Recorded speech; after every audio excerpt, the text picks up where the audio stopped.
నేను ఒక చిన్న ఇప్పుడే ఈ మీటింగ్ కన్నా ముందు ఆర్టీవీలో జర్నలిస్ట్ మనోజ్ తోటి జరిగిన ఒక చర్చలో ఇప్పుడు అన్నాడు 2014 తర్వాత వచ్చిన వాళ్ళతో పంచాయతీ వాస్తవం అట్లే మాట్లాడుకున్నాం, కానీ దీన్ని ఏమైనా పునరాలోచించాలని అనిపిస్తుంది.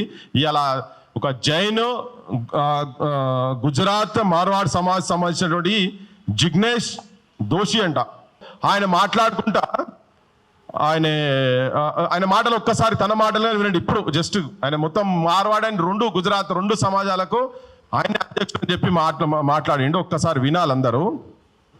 స్థానికులకు ఉపాధి కల్పించండి, స్థానికులకు అవకాశం కల్పించండి. సో మీరు నిర్వహించిన సంస్థలు ఎంతమంది స్థానికులు ఉన్నారు?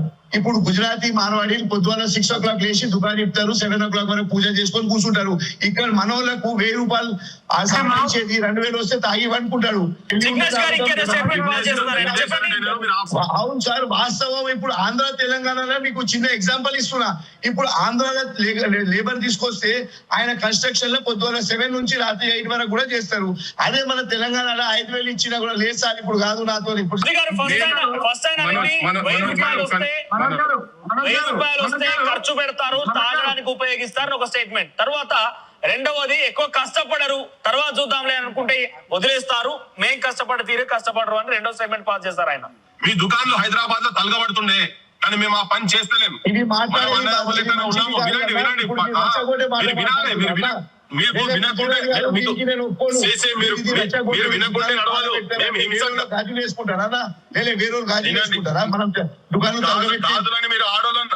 అవమానించకండి సార్. మొత్తం విన్నరో లేదో ఒకసారి నేను ఏమన్నా అంటే, ఆయన మాట్లాడుకుంటే ఏమంటాడు, మేము పొద్దుగాలు లేస్తాం 6 గంటలకు 7 గంటలకు లేచి పని చేసుకుంటాం, మీ తెలంగాణలో 1000-2000 వస్తే తాగి పంటారు అని అన్నాడు. ఇది చాలా పెద్ద స్టేట్మెంట్. నేను ఏంటంటే ఆ రెండు సమాజాలకు సంబంధించినటువంటి అధ్యక్షులు తెలంగాణ ప్రజలు వినాలి, బీజేపీ వాళ్ళు వినాలి, కాంగ్రెస్ వాళ్ళు వినాలి, బీఆర్ఎస్ వాళ్ళు అందరు వినాలి, ప్రజా సంఘాలలో తెలంగాణ ఉద్యమకారులు కూడా వినాల్సిన అవసరం ఉన్నది. ఇది 1000-2000 సంపాదిస్తే తాగి పంటరట. మేమన్నాం మాది హింస కాదు, మీరు అక్కడ జాతి అని పేరు చెప్పి నీచా జాత్కా అని చెప్పని కొట్టినరాడా.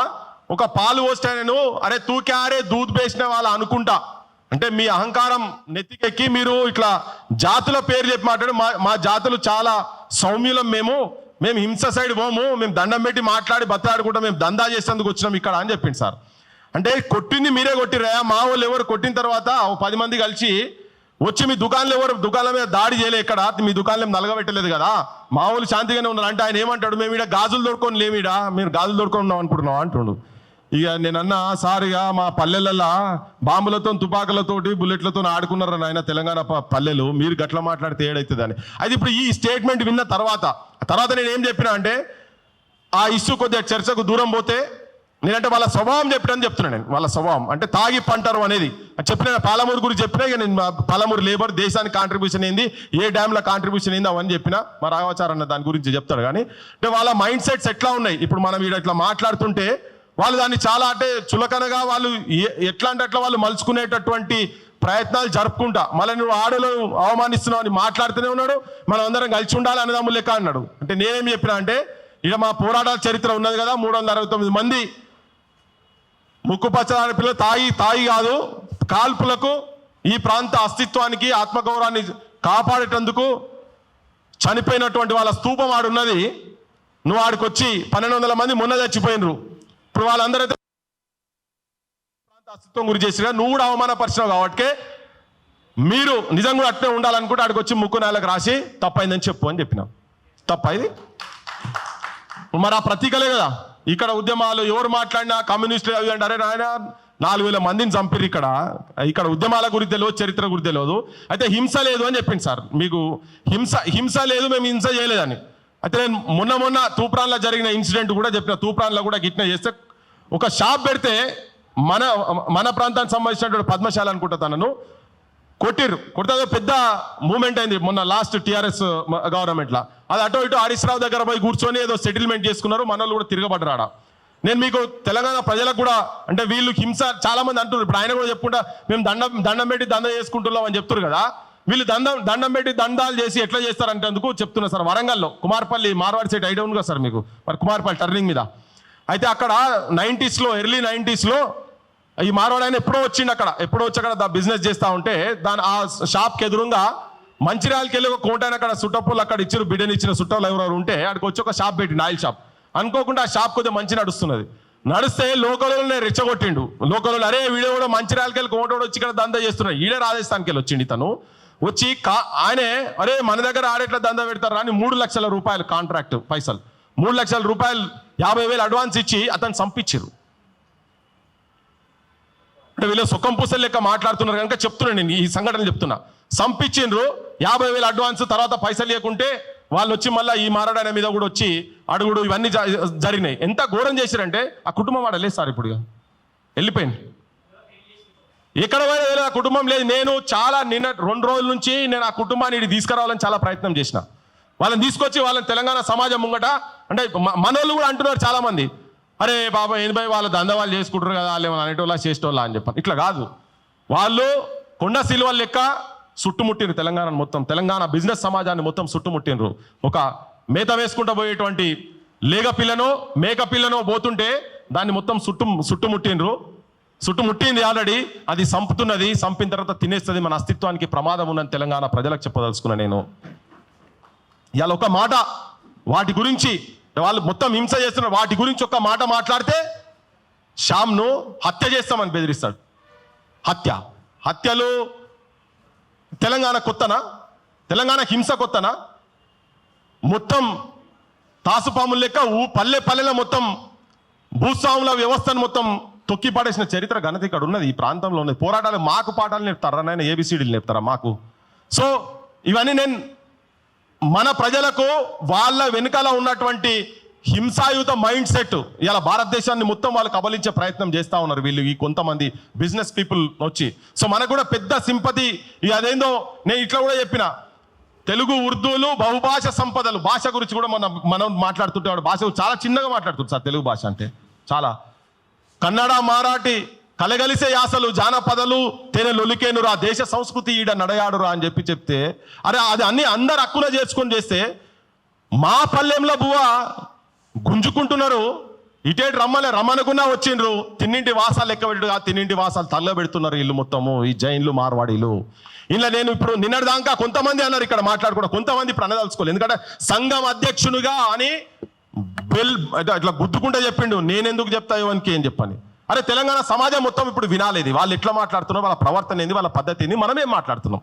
నిజంగా కూడా మరి నిజంగా ఇప్పుడు శ్యామ్ మీద అట్లా అంటే ఎవరి మీద దాడి జరగాలి కదా, ఒకరు కూడా మనం దాడి చేయలేదు సార్, దాడి చేస్తలేం. మనం ఏం చెప్తున్నాం, మన ప్రాంతంలోకి వచ్చి మన మీద డామినేషన్ చేస్తుంటే మన మేధావులను కుసబెట్టుకొని మన జనాలకు ఏం చెప్పాలి, ఏం మెసేజ్ ఇవ్వాలి, శాంతియుతంగా మనం ఎట్లా తీసుకుపోవాలి ఏందని చెప్పి మన ప్రయత్నం జరుగుతున్నది. దీంట్లో సందుల సాడమియా లెక్క ఈ బండి సంజయ్ మా సీనన్ అంటున్నాడు, దాన్ని పట్టించుకోవాల్సిన అవసరం లేదు. కానీ తెలవాలి, తెలంగాణ యూత్కు చాలా మంది హిందూ అనగానే ఉరుకుతా ఉన్నారు. మరి నేనేంది తెలుసుకోవాలి కదా, నేనేంది తెలంగాణ అంటే ఉట్టి హిందూ కాదు, భారతదేశం హిందువులు కాదు, కులాలు ఉన్నాయి భారతదేశంలో. నా కులాన్ని నా జాతిని బట్టి తిట్టినప్పుడు నాకు ఆత్మాభిమానం ఉంటుందా ఉండదా? 1000 కులాలు కలిపితే కదా ఒకటి వచ్చింది. నువ్వు హిందూ అని రాత్రి అంటే నువ్వు ఎవరిని చేసుకున్నావా బండి సంజయ్? నువ్వెవరు? మీ భార్య ఏంటిది? మీ పిల్లలకి ఎవరికి ఇస్తావు రేపు పొద్దుగాల? మీ పేరెంట్స్ ఏంటిది? నేను వ్యక్తిగతంగా మాట్లాడదు కావచ్చు, కానీ నువ్వు హిందూ అంటున్నావు కదా, ఎవరిని పెళ్లి చేసుకున్నావు? నీ భార్య ఉన్న దళితులా, మలమాదిగలను చేసుకున్నావా, గోండులా, కోయోల్లా, గొల్లోలా, గౌన్లోలా? కాదు కదా. ఇది ఉంది, ఎవరి అస్తిత్వం వాళ్ళకు ఉంటుంది, ఎవరి ఆలోచన వాళ్ళకు ఉంటుంది. అందుకే అస్తిత్వం గురించి కావచ్చు వాటి గురించి లోపలికి పోకుండా మీరు ఓన్లీ హిందూ అంటే నువ్వు పెట్టి ఉన్నావు, అది కింద నీచా జాత్ ఉంచా జాత్ అనే డిఫరెన్సియేషన్ నీ తలకాయలో ఉన్న తర్వాత అది మార్చుకోకుండా ఉండి నువ్వు హిందూ అంటే అది నీ ఎంబడి ఎవడు ఉన్నాడు. నిజం కూడా ఇప్పుడు ఆ 3 కులాలకు సంబంధించినటువంటి వాళ్ళు కావచ్చు, వాళ్ళని అభిమానించేటోళ్ళు కావచ్చు, నేను కూడా విజ్ఞప్తి చేస్తున్నా, ఈ కులాలలో ఎవరు కూడా రేపు పొద్దుగాల బండి సంజయ్కి ఓటేయొద్దు. తర్వాత ఇది గుండాగర్ది కాదు, ఓటేయద్దు. బరాబర్ మనం ఇక్కడ నుంచి స్టార్ట్ చేయాలి, చేస్తేనే వీళ్ళు దారికి వస్తారు. సో మీరు ఇది ఎందుకు చెప్పినా సార్ అంటే మీరు మాట్లాడే ముందు కూడా అంటే మనం కొంచెం మన యువతకు కూడా ఒక డైరెక్షన్ ఇచ్చే విధంగా, అంటే వాళ్ళకి హింస లేదు మేము దండం పెట్టుకొని పోతున్నాం అని అంటే కాదు, వాళ్ళు హింస లైన్లోనే ఉన్నారు అని చెప్పేటందుకు వాళ్ళ అధ్యక్షుని మొన్న మాట్లాడుతుంటే కూడా కనీసం వాళ్ళకి ఏంటంటే గింత కూడా వాళ్ళు మాట్లాడే క్రమంలో వాళ్ళకి సంబంధించిన ఎవరు మాట్లాడినా కానీ అహంకారంతోనే మాట్లాడతారు. ఒక్కరు కూడా అది కొట్టింది తప్పైందని అంటలేరు. సరే ఒక కొత్త ఆలోచన తీసుకొచ్చింది ఏంటంటే ఆ కుటుంబానికి సంబంధించినటువంటి ఓ పద్మారావు ఇంటికాడ తీసుకుపోయారట, పెద్ద మనిషిని చెంప మీదకి వెళ్ళి కొట్టిరట ఆడెవరో. కొడితే దాని గురించి కూడా ఎవరు కొట్టినా కానీ కొట్టుడే మేము కూడా మాట్లాడతాం. కానీ మరి మా వాళ్ళ గురించి మా వాళ్ళని లోపల నువ్వు ఏం కాంప్రమైజ్ చేసినావు ఏందో తెలియదు. కానీ ఇది సమాజాన్ని మొత్తం అన్నట్టు ఇప్పుడు నేను గోలాయన్ భయ్ పాలు పోస్తుంటే తూ గరుగురుకు జాకే దూద్ పేస్తా అంటే నా వృత్తిని అవమానించినావు. నేను కూడా నాకు కూడా ఉన్నది లోపల కాలుతున్నది. అట్లనే ఇప్పుడు అంటరాని వాళ్ళందరికీ కూడా నీచా జాతి అంటే మొత్తం మేము కూడా నీకు నీచా జాతే కదా. గొల్ల గౌన్లోళ్ళు వీళ్ళందరూ మేము కూడా నీచా జాతులం కదా. నువ్వు కొట్టిన ముదిరాజు కూడా నీచా జాతే కదా. మాలమాలి ఒక్కటే కాదు కదా. సో ఇక్కడ ఇది చాలా ప్రమాదకరంగా పోతున్నది. కాబట్టి ఈ అంశాలను కూడా దృష్టిలో పెట్టుకొని నెలదేందంటే క్లియర్ కట్గా కొండ సింహాలు ఆ పామును మనని మింగనీయకుండా చేయాలంటే ఒక కన్స్ట్రక్టివ్ ఆలోచన నిజం కూడా. ఇప్పుడు ఆంధ్ర తెలంగాణ కలిసినప్పుడు భూముల మీద మనకు జెంటిల్మెన్ అగ్రిమెంట్లో ఉన్నది ఇక్కడ భూములు కొనొద్దు అని ఉండే. కానీ అది ఉన్న తర్వాత కూడా జెంటిల్మెన్ అగ్రిమెంట్లో ఉన్న తర్వాత కూడా వచ్చి వాళ్ళు కొనుక్కున్నారు. ఇప్పుడు అది పోయింది. వాళ్ళతో పాటు ఇప్పుడు వీళ్ళు కూడా కలిసిరు మొత్తం. అంటే అన్నీ అయిపోయినాయి. ఇప్పుడు అన్ని దందాలు అన్నీ అయిపోయినాయి. ఇప్పుడు భూములు వచ్చిన తర్వాత ఇక అప్పుడు స్టార్ట్ చేస్తారు వాళ్ళు రాజకీయంగా స్టార్ట్ చేస్తారు. బండి సంజయ్ అన్నాడు సార్, బండి సంజయ్ వాళ్ళు ఇక్కడ రాజ్యాధికారం గురించి వస్తలేరు కదా అని చెప్పి. సార్ మన పరకాల్లో వార్డ్ నెంబర్ 20లో వార్డ్ నెంబర్ 20 ఇంకొక హింస ఆడొక మార్వాడు ఆయనే బయటికి వెళ్ళి అవి ఓటర్ లిస్ట్ కూడా తీస్తున్నాం. బయటికి వెళ్ళి తీసుకొచ్చి అక్కడ వార్డులో ఓటర్ లిస్టులు పెట్టుకొని ఆయన కౌన్సిలర్ అయ్యి ఒక లేడీ కమిషనర్ మీద దాడి చేసిండు మొన్న. ఇగో వాళ్ళు చేస్తున్న ఆగడాలు ఇవి. తెలంగాణ సమాజమా మనం ఏదో మన దగ్గరికి వస్తుంది కదా అని చెప్పి ఊకి హక్కున చేసుకొని మనకేందంటే మనకు చాలా ఓపిక ఎక్కువ. అన్ని అయిపోయినాక లాస్ట్కు మేల్కుంటాం. అప్పుడు బట్టి ఇంతకుముందు ఎట్లయితే తుపాకులు కట్టుకొని పోయినామో ఇప్పుడు మళ్ళీ పరిస్థితి రానియకుండా చేయాలంటే మనము ఇది కూలంకుషంగా ఎట్లా వృత్తులు పోతున్నాయి, ఉపాధులు ఎట్లా పోతున్నాయి. కుమ్మరి వాముల తుమ్మలి మొలిసను కమ్మరి కొలిమిల దుమ్ము వేరేను పెద్దవారి సా మొద్దు వారినది సాలెల మగ్గం సడుగులు ఇరిగినాయి చేతి వృత్తులా చేతులు ఇరిగిపాయని. ఈ చేతులు ఇరిగిపోయిన పానాలే లేకుండా అయ్యే కాడికి వచ్చింది. ఇవన్నీ ఎవరికి? ఇక్కడ ఉన్నటువంటి ఇప్పుడు వాళ్ళతో పంచాయతీ కొద్దిగా సగం తగ్గింది అనుకుంటే ఈ కొత్తగా ఈ భూముల మీద కబ్జాలు చేసుకుంటూ వచ్చి ఈ ప్రాంత అస్తిత్వాల మీద కబ్జాలు చేసుకుంటూ వచ్చి కల్చరల్ కావచ్చు అన్ని దిక్కులకెళ్ళి మూకుమ్మడి దాడి జరుగుతున్నది.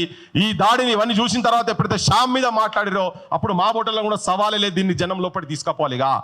శ్యామ్ ఒక్కడు కాదు, తెలంగాణలో ఎవరు ఈ అంశాల గురించి మాట్లాడిన వాళ్ళు ఎవరు ఒక్కరు కాదు. తెలంగాణ సమాజం మొత్తం అటువంటి ఆలోచన విధానానికి ఎంబడి ఉంటుందని చెప్పేటందుకే మా యాకన పాట పాడినా రమేష్ పాట పాడినా ఎవరు పాడినా సమాజం మొత్తం ఉన్నది ఎంబడున్నది. ఒక చిన్న ఇన్సిడెంట్ దగ్గరనే మొదలైతుంది. ఏది మొదలైన నల్లకాడి పంచాయతీ తోటి 54లో తెలంగాణ ఉద్యమం వరంగల్లో స్టార్ట్ అయింది. అట్లనే మొదలైతుంది ఒక చిన్న సంఘటన దగ్గరనే. ఆ సంఘటన చుట్టే జనం మొత్తం ఉంటారు. అన్ని కులాలను వృత్తులను కాపాడుకుంటట్టుగా మన అస్తిత్వాన్ని కాపాడుకుంటట్టు ఇదేంటంటే మన తెలంగాణకు ఒక యూనియన్ ఆఫ్ స్టేట్ భారతదేశం అంటే మనకు అస్తిత్వం ఉన్నది, మనకు కల్చర్ ఉన్నది, మనకు నేచర్ ఉన్నది, మన తిండి విధానం, మన పంటలు ఇవన్నీ డిఫరెంట్ ఉన్నాయి. ఇవన్నీ కలిస్తేనే భారతదేశం అయింది. కానీ భారత మాత అనుకుంటా చూపించుకుంటా మనందరినీ నాశనం చేసేటువంటి ఆలోచన కుట్ర జరుగుతూ ఉంది సార్. సో అవన్నీ కొద్దిగా చూసుకుంటూనే ఎందుకంటే కావాలని ఇది వినిపించిన కారణం కూడా అదే. ఇప్పుడు నేను ప్రొఫెసర్ హరగోపాల్ సార్ నువ్వు మాట్లాడవలసిందిగా కోరుతా ఉన్నా. Thank you.